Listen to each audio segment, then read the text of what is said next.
Dear students, I hope you all are fine and that your studies are going well. Welcome to this first class on the unit on education. In this class, we are going to be learning primarily about the theories on the role of education in society. In doing so, we are primarily going to be applying the theoretical perspective of functionalism to understand how the functionalists explain the role of education as a social institution within the wider society. So let's get started. So students, in this lesson 1 on education, let's first of all take a look at the syllabus and see what guidance is the syllabus providing to us about this unit. The first part of the syllabus on this unit is about the theories about the role of education. Now, in this, it is important for us to understand how the syllabus expects us to know about explaining the role of education in society through application of theoretical perspectives. All in all, there are 4 main perspectives which are mentioned in the syllabus, and these include functionalism, Marxism, new right views, as well as the views of social democrats. But along with this, as our lessons will unfold and as we will learn in detail, we will also come to find out that there are very important views of the interactionists as well as the postmodernists and also the feminists that have contributed to the overall discussions about the role of education in society.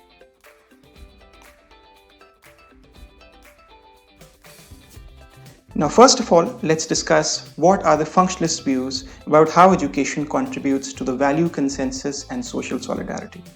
Before I go into the details provided to us by Durkheim, Parsons, and other thinkers like Davis and Moore, who subscribe to the functionalist perspective, it is important for us to understand the context of this particular discussion. How is it that the functionalists have some core ideas which they always apply on towards every social institution that is being discussed?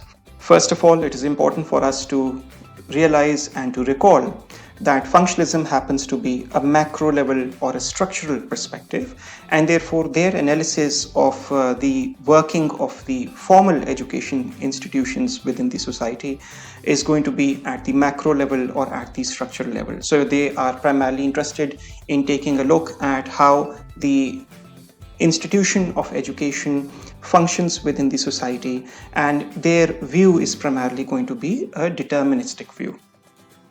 The functionalists, they utilize the biological analogy, basically the idea of analyzing the society as if it were a human body. And in this view, basically, as we have organs of the human body that work together to keep the human body in a state of health, in a similar way, the different social institutions, they perform functions, primarily positive functions, which contribute towards keeping the society in a state of stability.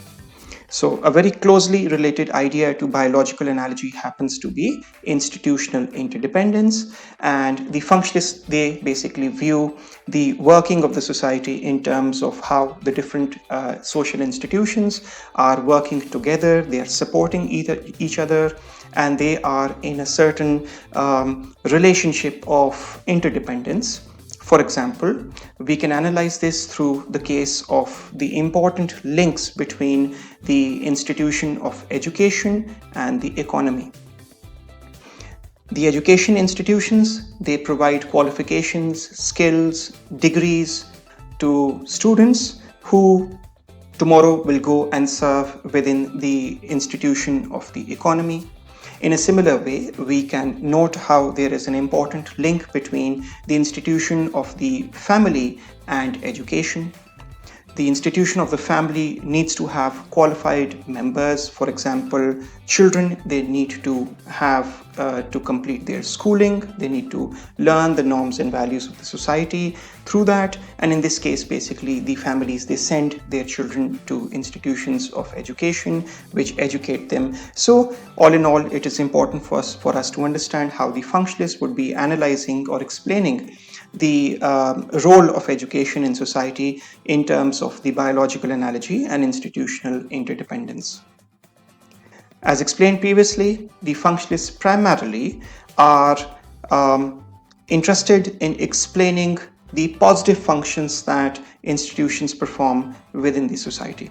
Please keep in mind that when you study this in detail, you do find out that there is the concept of dice function also that has been provided to us by a functionalist named Merton. But all in all, you can say that the general inclination that majority of functionalists have about majority of situations is that any institution, it performs positive functions, and we will learn how the institution of education also performs positive functions in this line of thought. Now, the functionalists are always interested in explaining how any social institution contributes towards the fulfillment of the functional needs or the functional prerequisites of society. There are certain important needs and requirements which have to be fulfilled in order for the society to survive and to remain stable.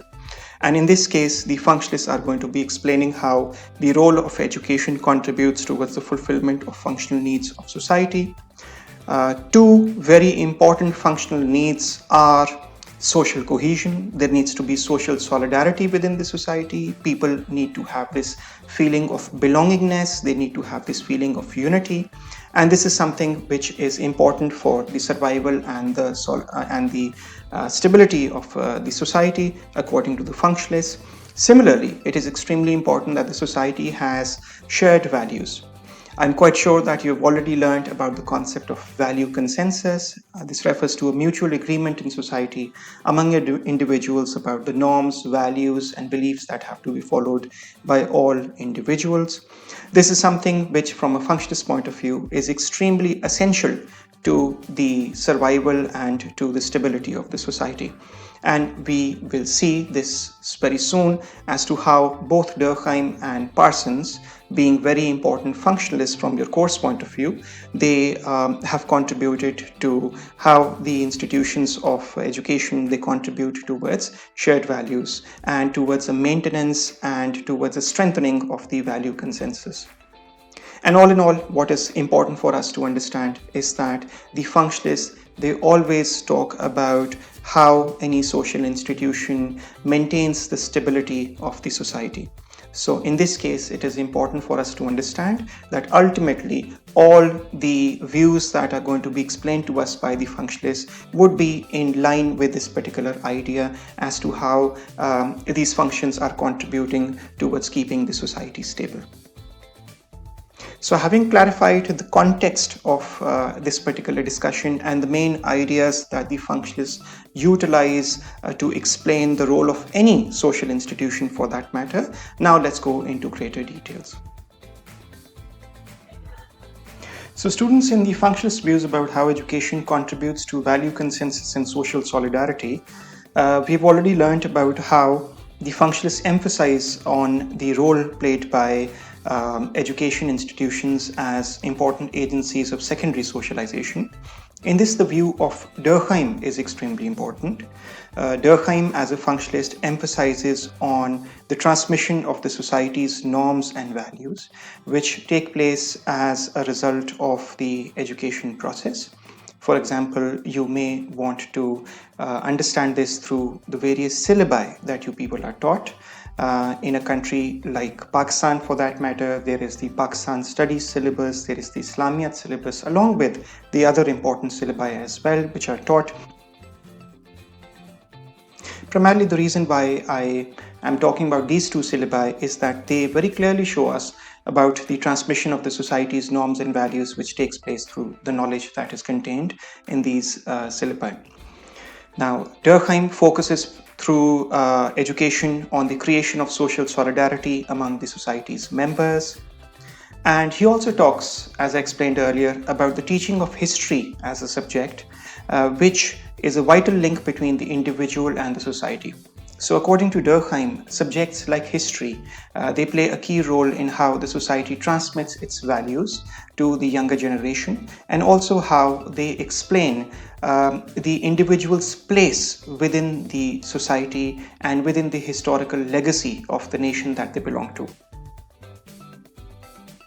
So in this way, Durkheim, as a functionalist, would be emphasizing on the creation of a single shared identity and on the role that education plays in maintaining social cohesion within the wider society and its members. society. Moreover, Durkheim explains the school as a society in miniature. So what do we mean by this? We mean that the school, or for that matter, any typical classroom, is primarily the entire society in a smaller or in a mini form, so to speak.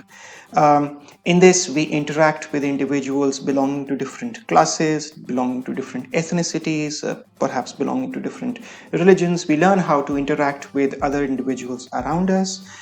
So Durkheim states how the school performs the role of a preparatory ground where the individuals interact with other individuals and they also learn the rules and regulations. So this reminds us of two very interrelated themes. Again, the social norms and values that any functionalist would always emphasize on, and also the important theme of social conformity. Please keep in mind that according to the functionalists, it is extremely important that through the processes of socialization, individuals learn how to conform, or for that matter, to meet the dominant standards of the society.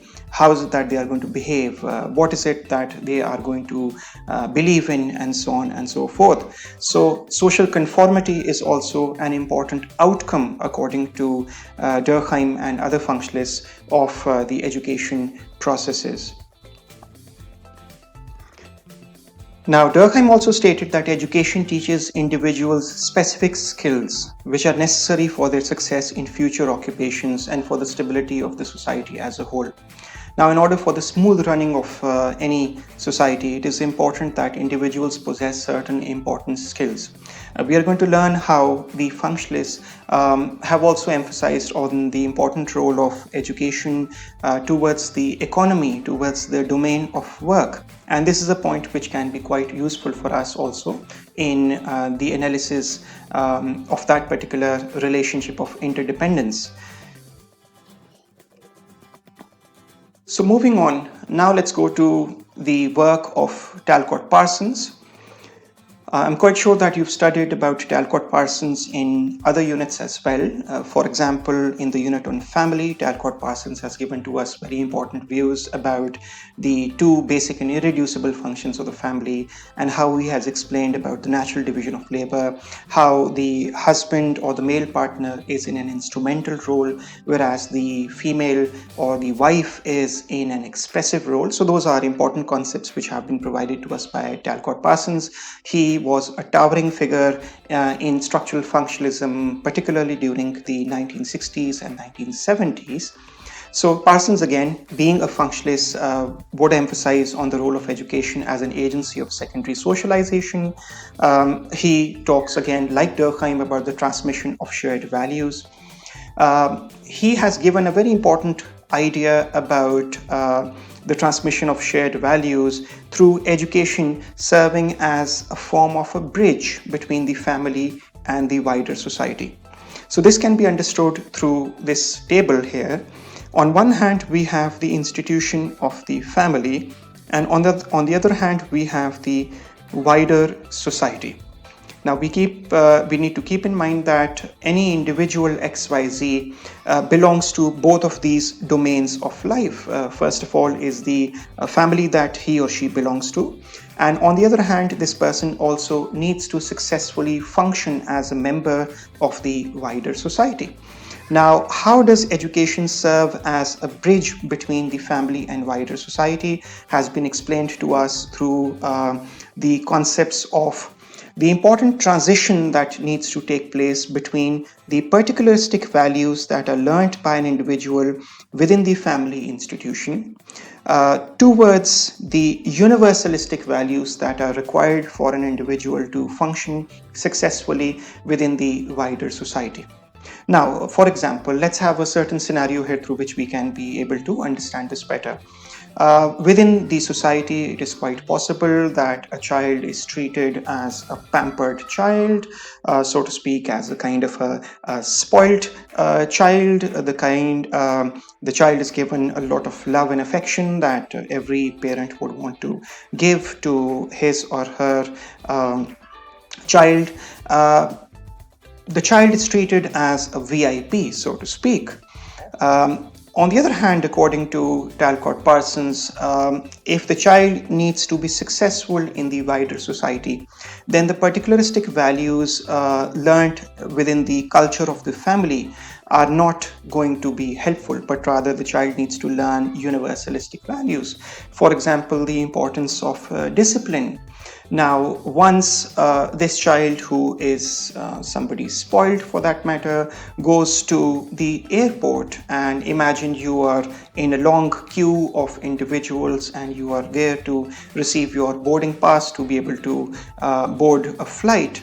So in this case, there are important universalistic values that are applicable. For example, the importance of maintaining discipline by making a queue. So in this case, this transition from particularistic values towards universalistic values is something which takes place through the institution of education. Many of you may be familiar with the idea of a general assembly that takes place in various schools and colleges, where within the ground students have to stand in terms of lines of each and every class and section, and over there they are standing according to their heights.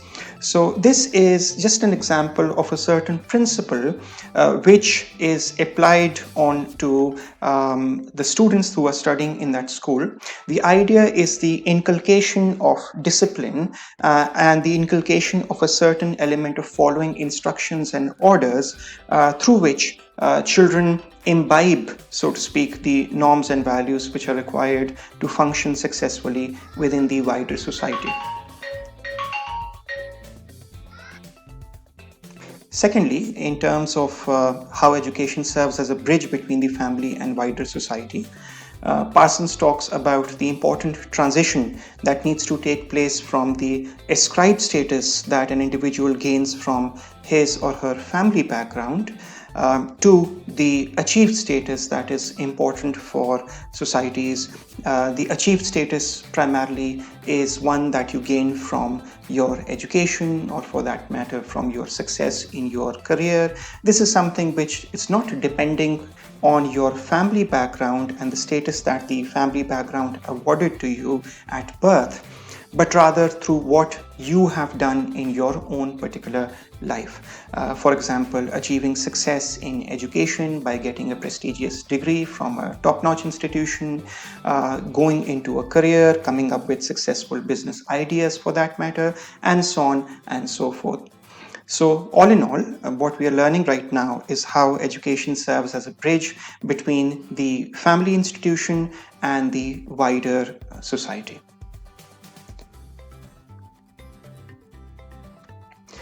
Moving on, while explaining the importance of education in terms of secondary socialization, Parsons also explains to us how schools instill two major values among the students. The first value in this case is the value of achievement, and the second value is the value of equal opportunity due to meritocracy in education system. We learn about this in detail when we go also to the discussion on education and social mobility. Primarily, the functionalists are of the view that the education system provides equal opportunity to all individuals, regardless of class, regardless of their ethnicity, race, gender, and so on. The education system, according to the functionalists, functions according to the system of meritocracy, which basically means the rule of merit. So what happens is that schools, they provide equal opportunities, an equal chance of achieving success to each and every individual. And then it is up to the students and the individuals about what is it that they want to really achieve. Do they really want to go ahead and achieve the A stars, so to speak, or for that matter, they choose mediocrity for themselves, or whether, God forbid, they do not want to achieve much success and they end up as failures in their life.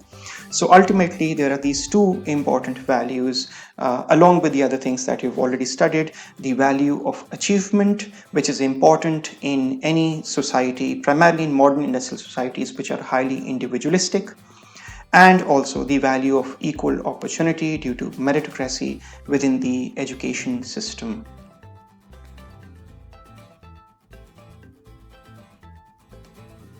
Along with this, Parsons also talks about education system and how it assesses the students' abilities so that their talents can be matched to the job for which they are best suited. Now, this is something which is also related to the next theme that we are going to be discussing within this class, the theme of role allocation.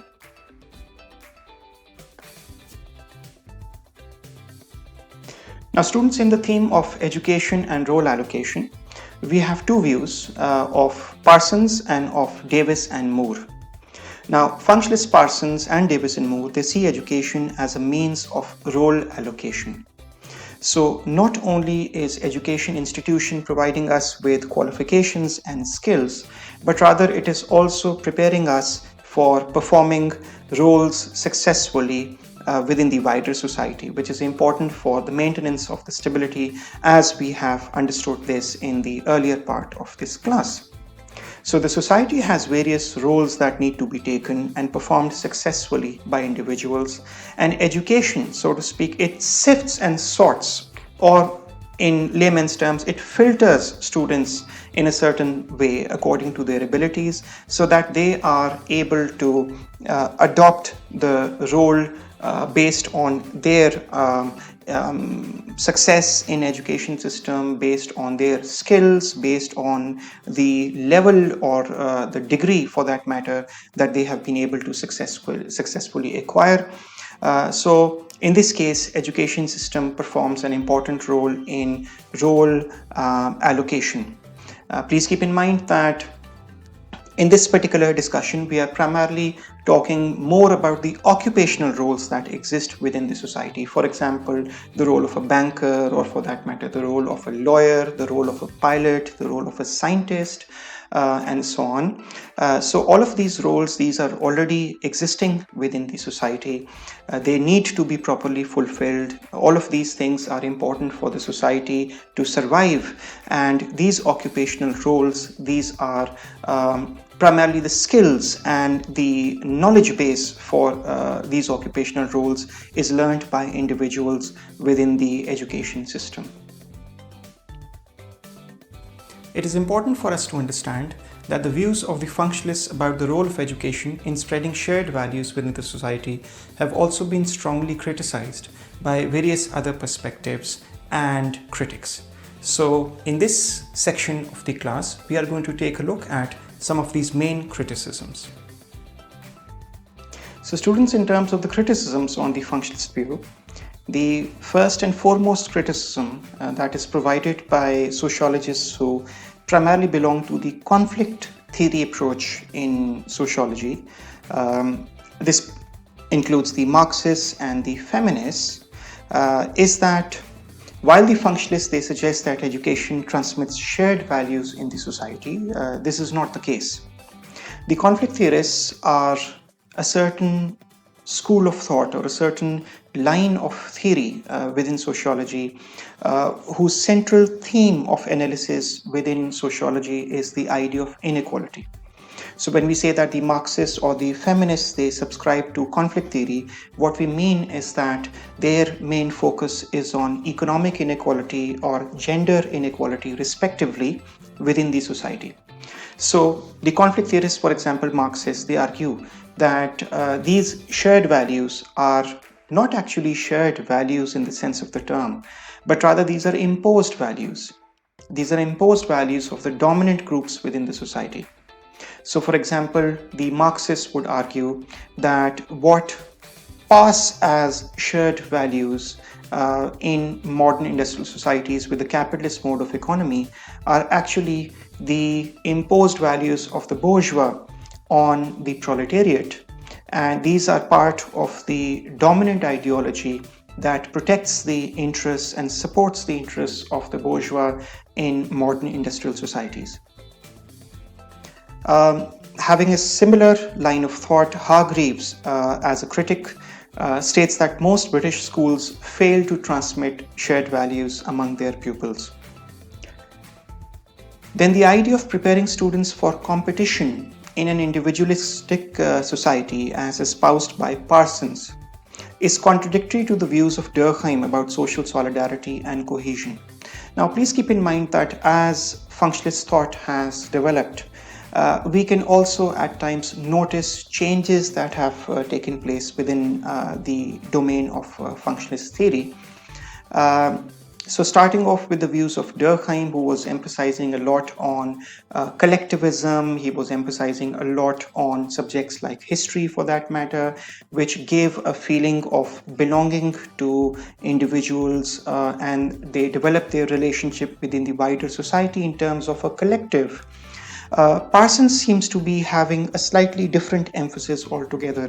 His focus is primarily on how the education system inculcates the element of competition, which is required within individualistic modern industrial societies. And therefore, in a certain sense, this is an intriguing point which you can be able to write down in your essays while evaluating the functionalist view, that there seem to be different strands of functionalist views about the role of education within the society, which perhaps are in a certain way contradicting each other. Moving on, a major criticism that is presented on the functionalist views is that functionalists like Parsons, they do not take into account the wide diversity of values that exists in present-day modern industrial societies. So, for example, if we were to imagine about a place like New York, which is based on multiculturalism, which is based on cultural pluralism, where people within small groups may be prescribing to so many different types of value systems and different types of cultures, ideas given by functionalists like Parsons about how a syllabus can be able to transmit shared values to all individuals and pupils in the same way, producing social conformity and producing social solidarity among them, seems to be somewhat far-fetched according to the critics. Now, as this unit will unfold and as you will be learning about other perspectives, the postmodernist perspective is very critical of such type of arguments given by the functionalists. They would go up to the extent of dismissing the functionalist view as what they call a meta-narrative, or an overarching generalized explanation which does not suit so complex and fragmented postmodern societies according to this perspective. Similarly, there are various criticisms which have been presented on the idea that education works on the principle of meritocracy. We will be learning very soon in the next class, in fact, about how the Marxists Bowles and Gintis, they simply dismiss this idea that education works on the principle of meritocracy. Rather, they go up to the extent of saying that such type of views presented by the functionalists can be considered to be a myth. They call this the myth of meritocracy. Their argument is that this may be somebody's figment of imagination, but when it comes to the reality, this is simply not the case. The education system works in different ways for students belonging to different classes. So, according to the critics, the idea that education works on principle of meritocracy is open to question. And lastly, we can also bring in some criticisms from the interactionist point of view. As I explained to you while we started off this class, that the functionalist point of view, the functionalist perspective, the functionalist approach is primarily a macro or a structural level explanation of the society. So they would adopt a macro and a structural level explanation while discussing the roles and the functions of education as well. Now, such a view is always going to be based on determinism. Structural level views are always based on determinism, basically the idea that social institutions and the wider social forces, they constrain the lives and the actions of individuals within the society. So while structural level perspectives like functionalism or for that matter, Marxism, as you'll learn soon, they always focus on a deterministic approach. Their unit of analysis is the wider society and the social institutions. On the other hand, we have perspectives like symbolic interactionism, which are a part of what is called micro-level theories in sociology. They are small-scale perspectives, so to speak.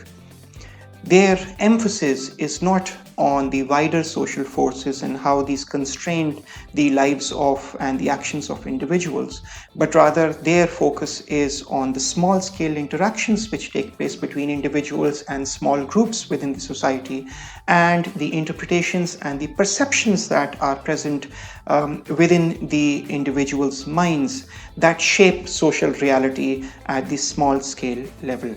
So in this case, according to the interactionists, their argument would be that macro level structural explanations of education, like the one that has been provided to us by the functionalists, these do not take into account the small scale interactions which take place in schools, or for that matter in classrooms, primarily also within the subcultures that exist within the school, where individuals may be learning deviancy, for that matter.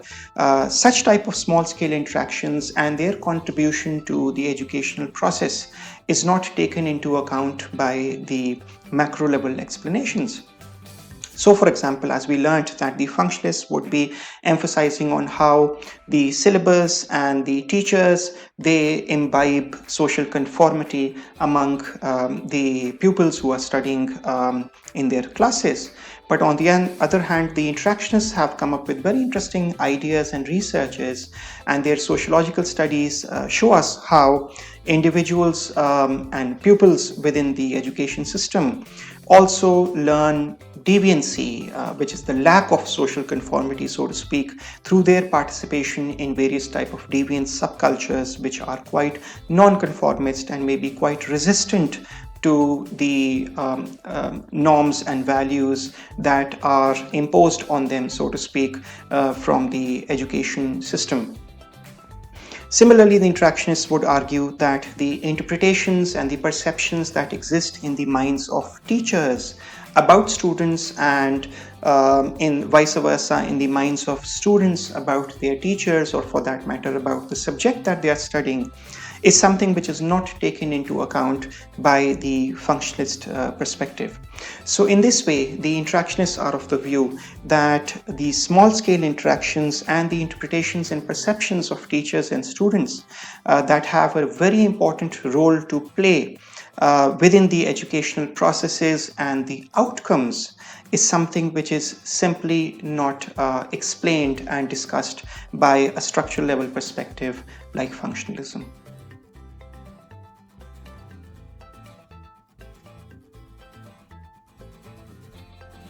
Dear students, this was our first class on the unit on education, in which we learnt about the views of the functionalists on the important role that this institution performs in the society. I hope you learnt important things in this class. In our next lesson, we are going to be focusing on the Marxist view of education. Till then, take care and stay safe. Thank you.